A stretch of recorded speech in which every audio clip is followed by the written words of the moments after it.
Hello दोस्तों, मैं Sarla Yadav SY Hindi platform channel पर एक बार फिर से आप सभी का हार्दिक अभिनंदन करती हूं।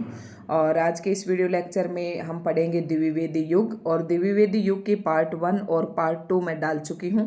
आज पार्ट नंबर 3 पढ़ेंगे, जिसमें द्विवेदी मंडल के बाहर के कुछ कवि हैं और ये कवि भी हम काल कर्मानुसार पढ़ेंगे, क्योंकि यहाँ से भी इसमें TGT PGT एस्टेट में प्रश्न पूछे जाते हैं और इसी के सिलेबस के अकॉर्डिंग हम यहाँ पर पढ़ रहे हैं जो TGT PGT एस्टेट का सिलेबस दिया गया है।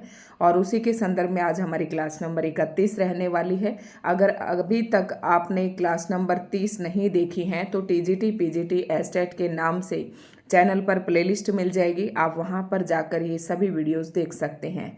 साथ ही SY हिंदी प्लेटफॉर्म चैनल के नाम से मेरा टेलीग्राम चैनल है, आप टेलीग्राम चैनल को ज्वाइन करें। मैं पर डे जो भी वीडियो अपलोड करती हूँ यूट्यूब पर, वो सारी वीडियोस मैं शेयर करती हूँ टेलीग्राम चैनल पर भी।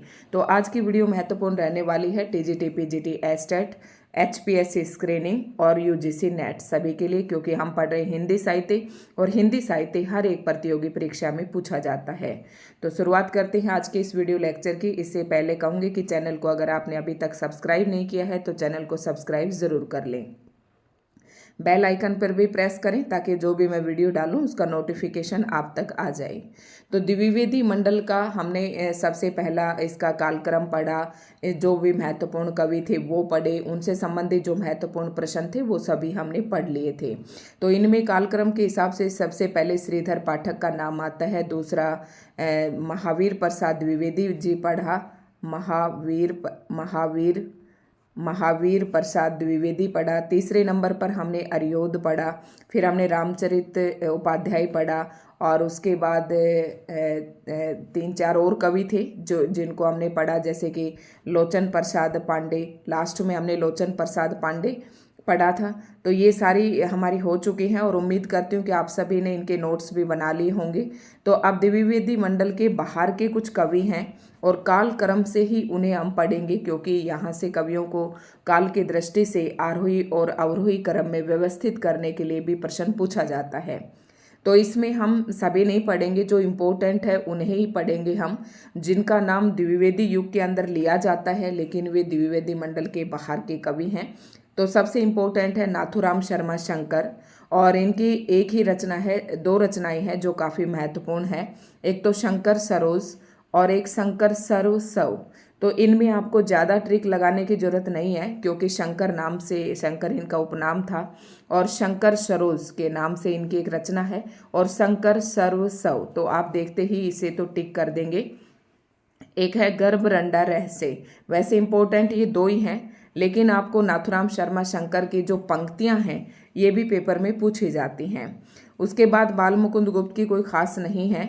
लाला भगवान दीन की भी इनके उपन्यास ज़्यादा पूछे जाते हैं।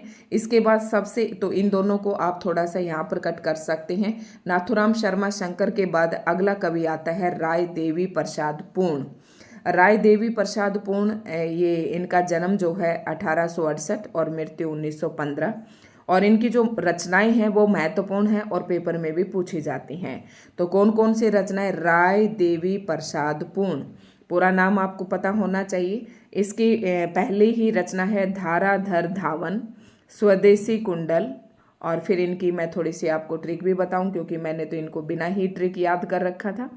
और स्वदेशी कुंडल के बाद मृत्युंजय इम्पोर्टेंट रचना है, राम रावण विरोध, बसंत वियोग। ये इनकी कुछ महत्वपूर्ण रचनाएं हैं। तो इम्पोर्टेंट कौन कौन सी हैं? स्वदेशी कुंडल, और उसके बाद मृत्युंजय, और राम रावण की मृत्यु हुई, स्वदेशी, मृत्युंजय, राम रावण विरोध। उसके बाद बसंत वियोग, बसंत के वियोग में राम ने रावण की मृत्यु की, और कहाँ पर की? स्वदेश में, मतलब रावण का जो स्वदेश था लंका में ही उसकी वो की हत्या की। तो इस तरीके से आप इसके ट्रिक बना के थोड़ा सा याद कर सकते हैं। तो उसके बाद इम्पोर्टेंट और आता है, यहाँ से अब हम पढ़ेंगे गया प्रसाद शुक्ल स्नेही। यहाँ से आपको करना है, क्योंकि अधिकतर बुक्स में यही दे रखे हैं, इसमें और बहुत ही, क्योंकि आपको वो पढ़ना है जो आपकी परीक्षा के लिए उपयोगी है।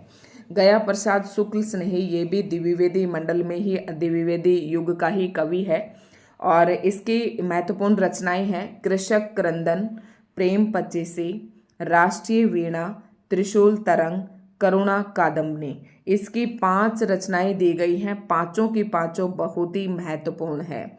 कृषक क्रंदन, मतलब कृषक जो है वो क्रंदन होता है रोना, कृषक क्रंदन, प्रेम पचीसी। कृषक प्रेम करते हैं राष्ट्र से, इसलिए त्रिशूल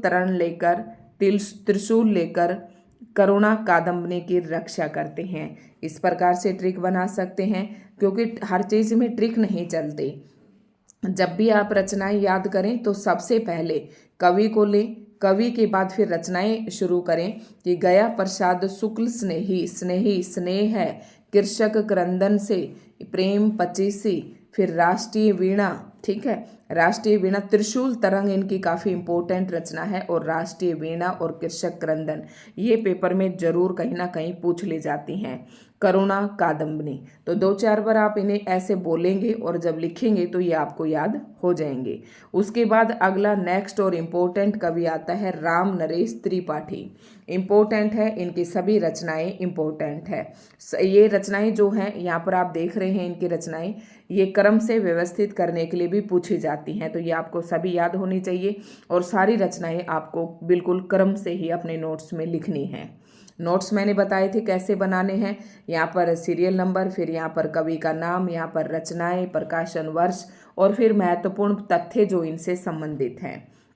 तो महत्वपूर्ण तथ्य अगर यहाँ पर मैं बता रही हूँ जो भी इनसे महत्वपूर्ण है, बाकी मैंने आपको बताया कि यहाँ से वीडियो देखने के बाद जो भी बुक आपके पास है एक बार उसको ज़रूर नज़र में से निकालना, और फिर जो इम्पोर्टेंट चीज़ें आपको मिलती हैं तो वो आप अपने नोट्स में नोट डाउन कर लें, तभी आपका टेस्ट क्लियर हो पाएगा, और फिर आपका कुछ भी नहीं बचेगा, अच्छी खासी आपकी पकड़ होती चली जाएगी।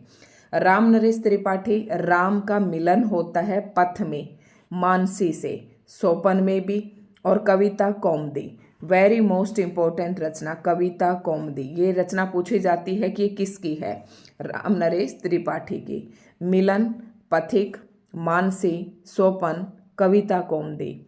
तो राम का मिलन होता है पथ में, किससे, मानसी से, कैसे होता है, सोपन में होता है, कविता कौमुदी, ठीक है। कविता कौमुदी इनकी काफ़ी महत्वपूर्ण रचना है। तो इस तरीके से आपको करना है। अगला इम्पोर्टेंट मुकुटधर पांडे, काफ़ी स्वच्छंदतावादी कवियों में भी इनका नाम लिया जाता है, और अभी मैं आपको बता दूंगी सारा कि किस प्रकार से क्या कुछ है। तो मुकुटधर पांडे, इनकी रचनाएं हैं आंसू, उद्गार, पूजा फूल, कानन कुसुम। ये चारों रचनाएं काफ़ी इम्पोर्टेंट हैं मुकुटधर पांडे। अब आप ये सोच रहे होंगे कि कहीं और भी आप इधर उधर ढूंढ रहे होंगे कि इस बुक में ये है, उस बुक में ये है। किसी एक बुक को आधार बनाकर आप पढ़ लें तो आपका कुछ भी नहीं छूटेगा, और फिर कुछ छूटता है तो भी आप छोड़ दीजिए, आपका एग्ज़ाम जो है ज़रूर क्वालिफाई होगा। किसी एक बुक को आधार बनाकर आपको सिर्फ पढ़ना है। और जो आधुनिक काल तक जो भी रचनाएं हैं, जैसे आदिकाल, भक्तिकाल, रीतिकाल और आधुनिक काल, तो ये सभी वही हैं जो फिक्स हैं, इनसे बाहर कुछ भी नहीं है। मुकुटधर पांडे जैसे ही आंसू, उद्गार होते हैं अपने खुद के विचार, पूजा फूल, कानन कुसुम, ये 4 रचनाएं आपको याद रखनी है। अभी तक हमने जो भी कवि पढ़े हैं, अब इनसे संबंधित जो महत्वपूर्ण प्रश्न बनते हैं वो मैं अब यहाँ पर आपको बता रही हूँ। इसलिए मैंने कहा कि आप जब नोट्स बनाएं तो लास्ट कॉलम छोड़ दें कि महत्वपूर्ण तथ्य। अब जिस कवि का जिस रचना से संबंधित जो महत्वपूर्ण तथ्य है उसको वहीं पर नोट डाउन कर दें। नाथूराम शर्मा समस्या पूर्ति और अतिशयोक्तिपूर्ण कविता करने में प्रवीण थे। समस्या पूर्ति मैंने बताई थी। समस्या पूर्ति मतलब कोई भी कवि एक पंक्ति लिखकर उसे अधूरी छोड़ देते थे, और कवियों की प्रज्ञा या बुद्धिमत्ता को चेक करने के लिए उसे पूरा करना होता था, इसे समस्या पूर्ति कहते थे। तो नाथूराम शर्मा समस्या पूर्ति और अतिशयोक्तिपूर्ण कविता, अतिशयोक्तिपूर्ण मतलब जिसको बढ़ा चढ़ाकर जो लिखी जाती हैं, इस प्रकार की कविताएं करने में प्रवीण थे, मतलब दक्ष थे। नाथूराम शर्मा शंकर को कविता कामिनी कांत, भारतेंदु प्रज्ञा, साहित्य सुधाकर आदि उपाधियां प्राप्त थी। Very most important, Nathuram Sharma Shankar को कौन कौन सी उपाधियां प्राप्त थी? तो आपसे पूछ ले कि कविता कामिनी कांत नामक उपाधि किस कवि को दी गई? तो नाथूराम शर्मा शंकर को। भारतेंदु प्रज्ञा नामक उपाधि किसको दी गई, ये भी नाथूराम शर्मा शंकर को, और साहित्य सुधाकर भी नाथूराम शर्मा शंकर की उपाधि थी। नाथूराम शर्मा कृत गर्भरंडा रहस्य एक प्रबंध काव्य है जिसमें विधवाओं की बुरी स्थिति और देव मंदिरों के अनाचार का वर्णन किया गया है। अभी जब हमने रचना पढ़ी थी तो वहाँ पर हमने देखा था नाथूराम शर्मा शंकर की एक रचना है गर्भरंडा रहस्य। तो ये एक काव्य की दृष्टि से देखें तो एक प्रबंध काव्य है, और इसमें क्या है कि विधवाओं की बुरी स्थिति का वर्णन किया गया है और देव मंदिरों के अनाचार का वर्णन किया गया है। ठीक है, देव मंदिरों यानी कि मंदिरों में जो अनाचार व्यवहार किया जाता है, एक सदाचार होता है एक अनाचार, तो जो अनाचार व्यवहार मंदिरों में होता है उसका वर्णन भी इसमें किया गया है। राय देवी प्रसाद पूर्ण ने सन 1902 ईस्वी में कालिदास के मेघदूत का ब्रज भाषा में धाराधर धावन शीर्षक से अनुवाद किया। अभी हमने जब राय देवी प्रसाद पूर्ण की जब रचनाएं पढ़ रहे थे तो पहले ही रचना थी धाराधर धावन। ये मतलब जो रचना है ये अनुवादित रचना है। राय देवी प्रसाद पूर्ण ने अनुवाद किया है, और किसका अनुवाद किया है, कालिदास के मेघदूत का ब्रज भाषा में लिखी है। अब आपसे प्रश्न ये पूछ ले कि राय देवी प्रसाद पूर्ण ने धाराधर धावन जो पुस्तक ग्रंथ है वो किस भाषा में लिखा, तो ब्रज भाषा में लिखा। किस भाषा से, किस रचना का अनुवाद है, तो मेघदूत, कालिदास के मेघदूत का अनुवाद है। तो आप समझ गए होंगे। राय देवी प्रसाद पूर्ण की खड़ी बोली में रचित कविताएं, तो ये तो अनुवादित रचना थी। धवल, धाराधर धावन, ये तो ब्रज भाषा में अनुवाद किया इसका। ठीक है, इसके बाद इन्होंने कुछ रचनाएं लिखी जो खड़ी बोली में लिखी, क्योंकि भारतेंदु युग तक आते आते और फिर द्विवेदी युग में खड़ी बोली को काफ़ी प्रोत्साहन दिलाया महावीर प्रसाद द्विवेदी जी ने सरस्वती पत्रिका के माध्यम से। तो द्विवेदी युग तक आते आते काफ़ी जो रचनाएं हैं खड़ी बोली में लिखी जाने लगे थे। तो राय देवी प्रसाद पूर्ण ने खड़ी बोली में कौन कौन सी रचनाएं लिखी, अमलतास, बसंत वियोग, स्वदेशी कुंडल, नए सन का स्वागत, नवीन संवत्सर का स्वागत। संवत्सर ये दिन का या साल का पर्यायवाची है। और यहाँ पर जब इससे पहले हमने जब राय देवी प्रसाद पूर्ण की थोड़ी देर पहले रचनाएं पढ़ी थी तो उनमें अमलतास नहीं था और ये दो रचनाएं भी नहीं थी। तो इसलिए कहती हूँ कि जो भी आप नोट्स बनाएं हर कवि के नीचे एक दो लाइन जरूर छोड़ें, और जो कुछ आपको नया मिलता जाता है वहीं पर सब कुछ ऐड करें ताकि आपको रिवाइज करने में दिक्कत ना हो। ये आपको ये खड़ी बोली में रचित इनकी रचनाएं हैं। कामता प्रसाद गुरु के प्रसिद्ध, ये कामता प्रसाद गुरु का नाम हिंदी व्याकरण के लिए काफ़ी फेमस है। हिंदी व्याकरण की एक पुस्तक लिखी थी और इनकी प्रसिद्धि का मूलाधार इनका हिंदी व्याकरण है। इन्हें हिंदी भाषा का पाणिनि भी कहा जाता है। इम्पोर्टेंट नाम है कामता प्रसाद गुरु का। और व्याकरण में अगर हमें स्वर, व्यंजन या किसी भी चीज़ के बारे में आधार मानना हो तो हम हिंदी व्याकरण को आधार मानते हैं और फिर कहते हैं कि कामता प्रसाद गुरु ने इतने स्वर माने, इतने व्यंजन माने। तो काफ़ी इम्पोर्टेंट है इनका ये ग्रंथ, और इन्हें भाषा का पाणिनि भी कहा जाता है। कामता प्रसाद गुरु का भौमासुर वध और विनय पचासा ब्रजभाषा में है तथा पद्य पुष्पावली खड़ी बोली में है। तो थोड़ा सा आप इसे ध्यान रख लें, अदरवाइज बहुत ज़्यादा रटने की आपको ज़रूरत नहीं है। अब इम्पोर्टेंट पॉइंट्स यहाँ से आते हैं। मैं देखो ये सारे जो आपको द्विवेदी मंडल के कवि और उनकी रचनाएं और उनसे संबंधित महत्वपूर्ण प्रश्न तो मैं यहाँ पर पढ़ा रही हूँ, लेकिन डिटेल पढ़ने के लिए इसलिए कह रही हूँ क्योंकि वहाँ पर आपको इस युग की कुछ प्रवृत्तियों का पता चलेगा और इन कवियों की कुछ पंक्तियाँ जब आप डिटेल से पढ़ेंगे तो आपको याद रह जाएंगी। ठीक है। गया प्रसाद शुक्ल श्रृंगारिक कविताएं स्नेही उपनाम से लिखते थे तथा राष्ट्रीय भावनाओं की कविताएं त्रिशूल उपनाम से लिखते थे। Very most important. अब आपको ये तो पता चल गया कि गया प्रसाद शुक्ल स्नेही जो थे ये दो प्रकार की रचनाएं करते थे।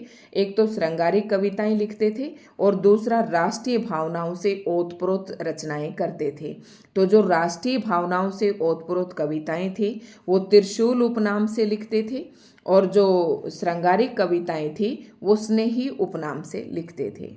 गया प्रसाद शुक्ल स्नेही खड़ी बोली में कवित और सवैया छंदों का प्रयोग करने में प्रवीण थे। अब आपसे पूछ ले कि गया प्रसाद शुक्ल स्नेही के प्रमुख छंद कौन से थे, तो कवित छंद और सवैया छंद, इन्होंने इसमें अपनी ज़्यादा रचनाएं लिखी। अब अगला नाम आता है राम नरेश त्रिपाठी, स्वच्छंदतावाद के दूसरे प्रसिद्ध कवि हैं। राम नरेश त्रिपाठी पहले स्वच्छंदतावादी कवि हमने कौन पढ़ा था, श्रीधर पाठक सबसे पहले। तो दूसरे कवि कौन से हैं स्वच्छंदतावादी, राम नरेश त्रिपाठी। राम नरेश त्रिपाठी स्वच्छंदतावाद के दूसरे, यानी कि स्वच्छंदतावाद का मतलब है कि इन्होंने अपने जो भाव थे, खुद के भाव थे, उनको ज़्यादा महत्व दिया अपने रचनाओं में। ठीक है, स्वच्छंदतावाद के दूसरे प्रसिद्ध कवि हैं। राम नरेश त्रिपाठी ने मिलन, पथिक, स्वपन शीर्षक से 3 काल्पनिक खंड काव्य लिखे। अब जैसे मैंने इसकी ट्रिक बताई थी कि मिलन हुआ, पथिक, स्वपन, मिलन, पथिक, स्वपन, मानसी, ये 4 मैंने बताया था। और राम, रावण, मृत्युंजय कुछ इस प्रकार से थी। तो ये सारी रचनाएं आपको अच्छे से याद कर लेनी है। और मिलन, पथिक और स्वपन, ये जो 3 रचनाएं थी, ये तीनों काल्पनिक रचनाएं हैं और खंड काव्य हैं। ठीक है, खंड काव्य। नेक्स्ट आता है राम नरेश त्रिपाठी कृत मानसी, इनकी फुटकर कविताओं का संग्रह है। मतलब मानसी जो है ये इनका एक काव्य संग्रह है, और इस काव्य संग्रह के अंतर्गत जितनी भी इन्होंने छोटी मोटी कविताएं लिखी वो सभी इसमें संकलित हैं। राम नरेश त्रिपाठी ने कविता कौमुदी शीर्षक से 8 भागों में ग्राम गीतों, उर्दू, बांग्ला एवं संस्कृत की कविताओं का संकलन एवं संपादन किया। मैंने जब पढ़ाया था तो आपको बताया था कि राम नरेश त्रिपाठी की कविता कौमुदी काफ़ी इम्पोर्टेंट है। तो कविता कौमुदी शीर्षक से 8 भागों में विभाजित है ये रचना, और इसमें ग्राम गीत, उर्दू, बांग्ला एवं संस्कृत की कविताओं का संकलन है। ध्यान से सुनना, कविता कौमुदी के अंतर्गत गांव में गाए जाने वाले गीत, उर्दू, बांग्ला और संस्कृत, इन 3 भाषाओं की कविताओं का संकलन एवं संपादन किया कविता कौमुदी नाम से। कविता कौमुदी कोई एक ग्रंथ नहीं है, उसके अंतर्गत ग्राम गीत हैं, उर्दू, बांग्ला एवं संस्कृत की कविताओं का संकलन है। मुकुटधर पांडे को आचार्य रामचंद्र शुक्ल ने छायावाद का प्रवर्तक स्वीकार किया है। Very most important. तो जैसे ही द्विवेदी युग खत्म होगा, छायावाद युग की शुरुआत हो जाएगी। अब मैंने बताया कि कोई भी युग अगर है तो वो किसी एक निर्धारित रेखा से शुरू नहीं होता, उसका जो प्रारंभ है, जैसे छायावाद का प्रारंभ द्विवेदी युग में ही अंतिम चरणों में हो जाता है।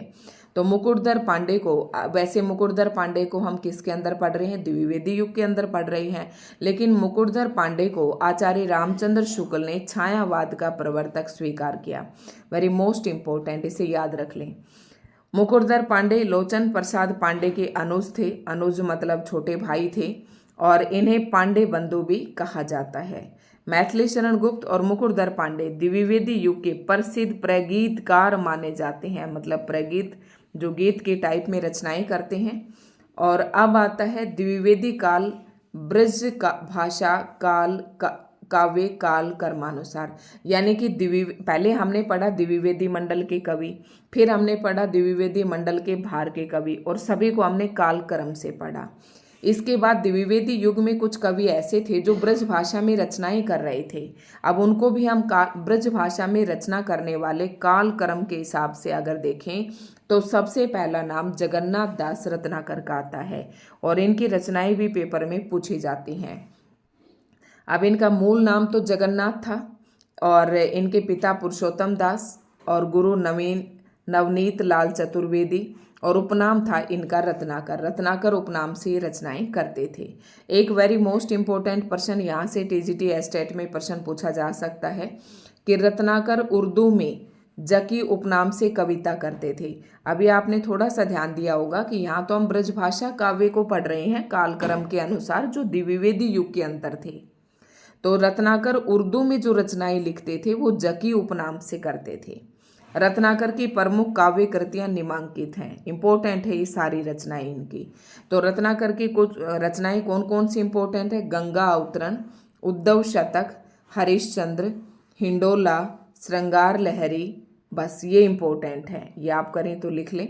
अदरवाइज ये 5 इंपॉर्टेंट है कि गंगा अवतरण और उद्धव शतक, हरिश्चंद्र, हिंडोला, श्रृंगार लहरी। ये 5 रचनाएं हैं जो काफ़ी महत्वपूर्ण हैं। रत्नाकर ने अंग्रेजी विद्वान पोप के ऐसे ऑन क्रिटिसिज्म का रोला छंद में समालोचना दर्श शीर्षक से अनुवाद किया। ये भी इम्पोर्टेंट पॉइंट है कि समालोचना दर्श शीर्षक से ऐसे ऑन क्रिटिसिज्म का अनुवाद किसने किया? तो ये रत्नाकर ने किया, जगन्नाथ दास रत्नाकर ने किया।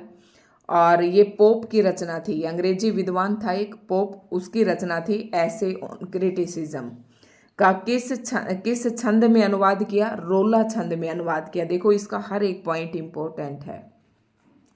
नेक्स्ट आता है इसी में जिन्होंने काव्य रचनाएं की, द्विवेदी मंडल में ब्रज भाषा में जिन्होंने काव्य रचना की, तो सबसे पहला नाम तो हमने जगन्नाथ दास रत्नाकर का पढ़ा।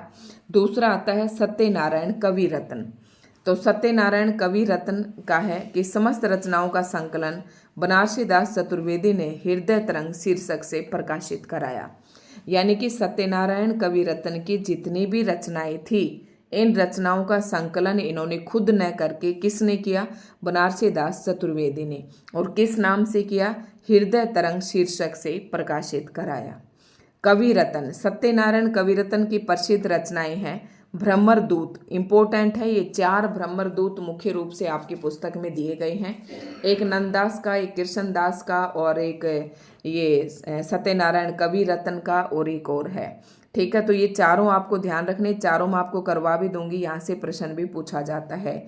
तो सत्यनारायण कवि रत्न ने भ्रमर दूत से नाम लिखा। भ्रमर गीत के नाम से किसने लिखा? ये लिखा नंददास ने, भ्रमर गीत के नाम से। और ये जब मैंने पढ़ाया था, सूरदास पढ़ाया था, जब बहुत अच्छे से आपको ये सारी बातें बताई थी। अगर भ्रमर गीत पूछे तो नंददास, भ्रमर दूत पूछे तो सत्यनारायण कवि रत्न, और भ्रमर गीत सार के नाम से आचार्य रामचंद्र शुक्ल ने लिखा था। कवि रत्न ने भवभूति के उत्तर रामचरित और मालती माधव तथा लॉर्ड मैकाले के अंग्रेजी खंड काव्य होरेसस का ब्रज भाषा में अनुवाद किया। ये प्रश्न अगर आप करना चाहें तो कर सकते हैं। द्विवेदी युगीन महत्वपूर्ण कवि उनके महाकाव्य।